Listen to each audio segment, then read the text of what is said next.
ಜೈ ಹಿಂದ್ ದೋಸ್ತು. ಯಾರೆಲ್ಲ ಇಂಟೆಲಿಜೆನ್ಸ್ ಬ್ಯೂರೋನಲ್ಲಿ ಕೆಲಸ ಮಾಡ್ಬೇಕು ಅನ್ಕೊಂಡಿರಿ ಅವರಿಗೆಲ್ಲ ಒಂದು ದೊಡ್ಡ ಅಪರ್ಚುನಿಟಿ ಅಂತ ಹೇಳ್ಬೋದು. IB-ದಾಗ ಸೆಕ್ಯೂರಿಟಿ ಅಸಿಸ್ಟೆಂಟ್ 4900ಕ್ಕಿಂತ ಹೆಚ್ಚು ವೇಕೆನ್ಸಿಗಳು ಖಾಲಿದಾವ. ಜುಲೈ 26ರಿಂದ ಆಗಸ್ಟ್ 17 ತನಕ ಆನ್ಲೈನ್ ಅಪ್ಲಿಕೇಶನ್ ಹಾಕಬಹುದು. ಅಪ್ಲಿಕೇಶನ್ ಫೀ ಜನರಲ್ ಮತ್ತು OBC ಕ್ಯಾಟಗರಿಗೆ ₹650 ಇರುತ್ತೆ. SC ST ಅಂಗವಿಕಲರು ಮತ್ತು ಮಹಿಳೆಯರಿಗೆ ₹550 ಇರುತ್ತೆ.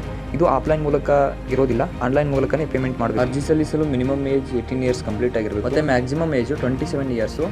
ಇದು ನಾರ್ತ್ ಈಸ್ಟ್ ಸ್ಟೇಟು ಮತ್ತು ಯೂನಿಯನ್ ಟೆರಿಟರಿಯಲ್ಲಿ ವಾಸಿಸುವಂಥವ್ರಿಗೆ ಇದು ಏಜ್ ರಿಲ್ಯಾಕ್ಸೇಷನ್ ಆಗುತ್ತೆ. ಎಜುಕೇಷನ್ ಕ್ವಾಲಿಫಿಕೇಷನ್ ನೋಡೋದಾದರೆ 10th ಪಾಸ್ ಆಗಿರಬೇಕು ಮತ್ತು ಯಾವ ಸ್ಟೇಟ್ಗೆ ಅಪ್ಲೈ ಮಾಡ್ತಿದ್ದೀರಾ ಆ ಸ್ಟೇಟಿನ ಡೊಮಿಸೈಲ್ ಸರ್ಟಿಫಿಕೇಟನ್ನು ಹೊಂದಿರಬೇಕು ಮತ್ತು ಆ ಸ್ಟೇಟಿನ ಲೋಕಲ್ ಲ್ಯಾಂಗ್ವೇಜ್ ಮಾತಾಡೋದು. ಈ ಪೋಸ್ಟಿಗೆ ಸೆಲೆಕ್ಟ್ ಆಗಬೇಕಂದ್ರೆ 5 ಹಂತಗಳನ್ನು ಕ್ಲಿಯರ್ ಮಾಡಬೇಕಾಗುತ್ತೆ. ಮೊದಲನೇ ಹಂತ 100 ಅಂಕಗಳ ಒಂದು ರಿಟರ್ನ್ ಎಕ್ಸಾಮ್ ಇರುತ್ತೆ. ಎರಡನೇ ಹಂತ 50 ಅಂಕಗಳ ಒಂದು ಡಿಸ್ಕ್ರಿಪ್ಟಿವ್ ಟೆಸ್ಟ್ ಇರುತ್ತೆ, ಅಂದರೆ ಇದು ಲಿಖಿತ ರೂಪದಲ್ಲಿರುತ್ತೆ.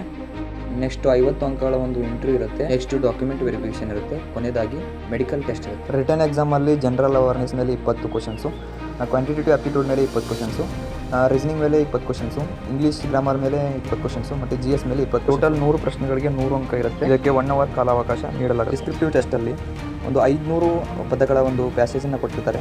ಅದನ್ನು ಲೋಕಲ್ ಲ್ಯಾಂಗ್ವೇಜಿಂದ ಇಂಗ್ಲೀಷ್ಗೆ ಟ್ರಾನ್ಸ್ಲೇಟ್ ಮಾಡಿ. ಇಲ್ಲಿ ಲೋಕಲ್ ಲ್ಯಾಂಗ್ವೇಜ್ ಕನ್ನಡ ಅಂತ ಸೆಲೆಕ್ಟ್ ಮಾಡಿದ್ರೆ ನಾವು ಕನ್ನಡದಿಂದ ಇಂಗ್ಲೀಷ್ಗೆ ಟ್ರಾನ್ಸ್ಲೇಟ್ ಮಾಡಬೇಕು. ಈ ವಿಡಿಯೋ ನಿಮಗೆ ಹೆಲ್ಪ್ ಆಗಿದೆ ಅಂತ ತಿಳ್ಕೊತೀನಿ. ಚಾನಲ್ ಹೊಸಬರಾಗಿದ್ದರೆ ಸಬ್ಸ್ಕ್ರೈಬ್ ಮಾಡಿ. ಮತ್ತೇನಾದರೂ ಡೌಟ್ ಇದ್ದರೆ ಕಮೆಂಟ್ ಮಾಡಿ. ಜೈ ಹಿಂದ್, ಜೈ ಭಾರತ್.